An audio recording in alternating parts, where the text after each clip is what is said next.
Bills Focus is presented by Atwall Eye Care, the official LASIK provider of the Buffalo Bills.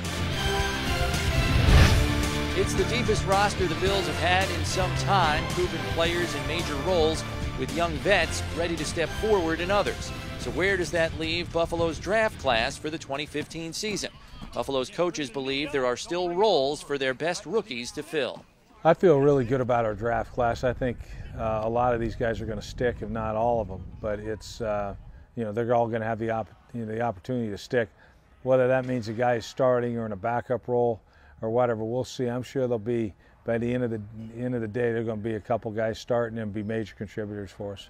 Chief among them is third-round pick John Miller, who has quickly put himself in prime position to be a starter as a rookie at right guard. For me, that's what I wanted to come in and do. I wanted to come in and try to contribute as a rookie. Eventually wanted to win the starting position. So being thrown in the fire, so to speak, early was kind of good for me to get my feet wet and go out there and compete. I'm ecstatic with Miller. I think Miller's handled it. I think he's a 10-year vet out there. I mean, he doesn't make mental mistakes, and he's an athletic guy.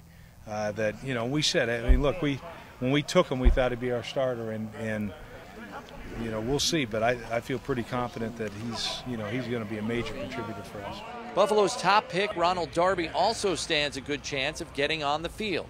With Corey Graham transitioning to safety, Darby is expected to compete to be the first corner off the bench to play outside should Leotis McKelvin or Stephon Gilmore succumb to injury. Athletic, fast. That's why we drafted him.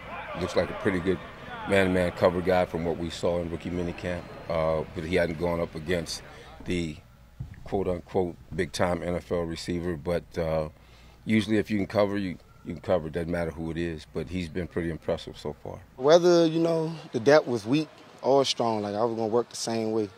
So I'm just out here, better myself, be the best player I could be, really. And I just let the, cookies fall where they do.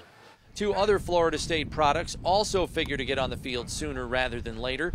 Sixth-round pick Nick O'Leary figures to benefit from Greg Roman's use of multiple tight end sets, while Carlos Williams will probably see action on special teams. We're definitely used to that. Played a lot of special teams at Florida State. We took a great pride in playing special teams at Florida State. The special team coaches that we had there always been top 10 in the country in each category of special teams, so that'll be no problem. And I've played in every scheme possible. So being here and being a part of special teams is going to be a big part of me playing here, and so that'll be no worries at all. Nick's an interesting guy that on tape all he did was produce, and the measurables might not be, sexy, but then you see him in person, you're like, whoa, this guy's a football player, and you get him out here, and pretty impressive guy, good feel for things, and he's pretty versatile, but sharp guy too. Buffalo's rookies know nothing is guaranteed in the NFL, but with one in position to start and three others likely to play supporting roles, the 2015 class is likely to make healthy contributions this fall. At One Bills Drive, I'm Chris Brown for Bills Focus, presented by Atwall Eye Care.